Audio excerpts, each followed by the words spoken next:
तेजी से सोचें और समझदारी से बात करें। संचार तकनीकें, समझदारी से बात करने का फार्मूला। आज हम एक ऐसे विषय पर बात करने वाले हैं जो हर किसी के लिए महत्वपूर्ण है, चाहे आप छात्र हों, पेशेवर हों या कोई भी व्यक्ति जो दूसरों के साथ संवाद करना चाहता हो। आज हम बात करेंगे तेजी से सोचें और समझदारी से बात करें के बारे में। हम जानेंगे कि कैसे हम अपनी संचार कौशल को बेहतर बना सकते हैं ताकि हम आत्मविश्वास और स्पष्टता के साथ बोल सकें। संचार का महत्व। संचार हमारे जीवन का एक अनिवार्य हिस्सा है। हम हर दिन दूसरों के साथ संवाद करते हैं, चाहे वह हमारे परिवार के सदस्य हों, दोस्त हों, सहकर्मी हों या अजनबी हों। प्रभावी संचार हमें दूसरों के साथ मजबूत संबंध बनाने, अपने विचारों को स्पष्ट रूप से व्यक्त करने और अपने लक्ष्यों को प्राप्त करने में मदद करता है। तेजी से सोचने का महत्व। तेजी से सोचना एक महत्वपूर्ण कौशल है जो हमें किसी भी स्थिति में प्रभावी ढंग से प्रतिक्रिया देने में मदद करता है। जब हम तेजी से सोच सकते हैं तो हम जानकारी को जल्दी से संसाधित कर सकते हैं, रचनात्मक समाधान उत्पन्न कर सकते हैं और आत्मविश्वास के साथ निर्णय ले सकते हैं। समझदारी से बात करने का महत्व। समझदारी से बात करना एक और महत्वपूर्ण कौशल है जो हमें दूसरों के साथ प्रभावी ढंग से संवाद करने में मदद करता है। जब हम समझदारी से बात करते हैं तो हम दूसरों को समझते हैं, उनकी भावनाओं का सम्मान करते हैं और स्पष्ट और संक्षिप्त तरीके से अपनी बात रखते हैं। समझदारी से बात करने का मतलब है कि हम दूसरों के दृष्टिकोण को सुनने और समझने के लिए तैयार हैं, भले ही हम उनसे सहमत न हों। यह हमें दूसरों के साथ स्वस्थ और सकारात्मक संबंध बनाने में मदद करता है। समझदारी से बात करने के कई लाभ हैं। यह हमें दूसरों के साथ बेहतर ढंग से जुड़ने, संघर्षों को हल करने और स्वस्थ संबंध बनाने में मदद कर सकता है। यह हमें अधिक प्रभावी ढंग से संवाद करने और दूसरों को प्रभावित करने में भी मदद कर सकता है। सकारात्मक भाषा का प्रयोग करें। हमें सकारात्मक भाषा का प्रयोग करना चाहिए और नकारात्मक भाषा से बचना चाहिए। संचार तकनीकें। अब आइए कुछ संचार तकनीकों पर चर्चा करें जो आपको तेजी से सोचने और समझदारी से बात करने में मदद कर सकती है। नंबर 1, सक्रिय श्रवण।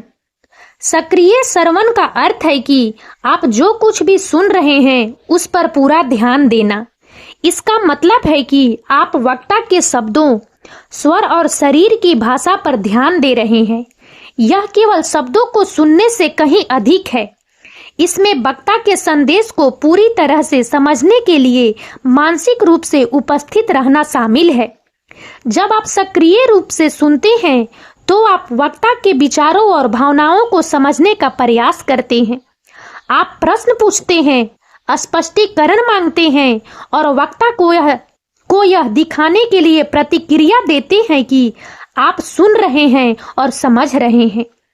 सक्रिय श्रवण एक महत्वपूर्ण संचार कौशल है जो आपको दूसरों के साथ मजबूत संबंध बनाने, गलतफहमी से बचने और प्रभावी ढंग से संवाद करने में मदद कर सकता है। नंबर 2, स्पष्ट और संक्षिप्त रहें। जब आप बात कर रहे हों तो स्पष्ट और संक्षिप्त रहें। अपनी बात को सरल और समझने में आसान रखें। स्पष्टता का महत्व। स्पष्टता का मतलब है कि आपके शब्द और विचार सीधे और समझने योग्य हों।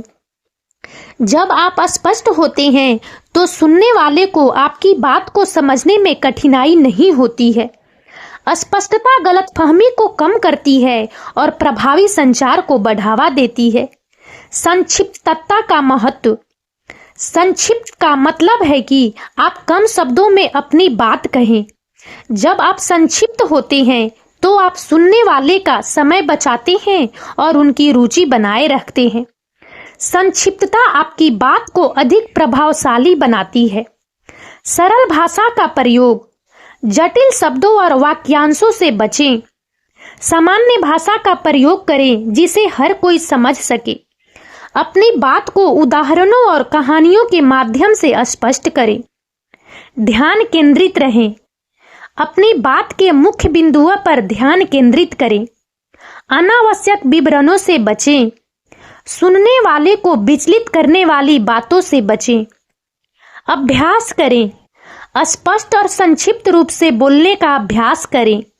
अपनी बात को पहले से तैयार कर लें। दूसरों से प्रतिक्रिया प्राप्त करें और अपनी बोलने की शैली में सुधार करें। इस प्रकार स्पष्टता और संक्षिप्तता प्रभावी संचार के दो महत्वपूर्ण पहलू हैं। नंबर 3, आत्मविश्वास रखें। जब आप आत्मविश्वास के साथ बोलते हैं तो लोग आपकी बात को अधिक गंभीरता से लेते हैं। आत्मविश्वास दिखाने के लिए अच्छी मुद्रा बनाए रखें, आंखों का संपर्क बनाए रखें और स्पष्ट रूप से बोलें।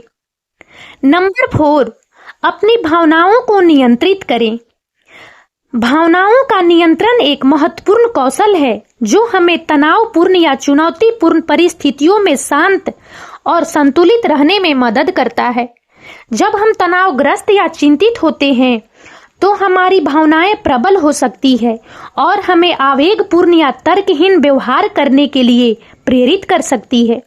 अपनी भावनाओं को प्रभावी ढंग से प्रबंधित करने के लिए हमें यह सीखना होगा कि अपनी भावनाओं को कैसे पहचानें, समझें और विनियमित करें।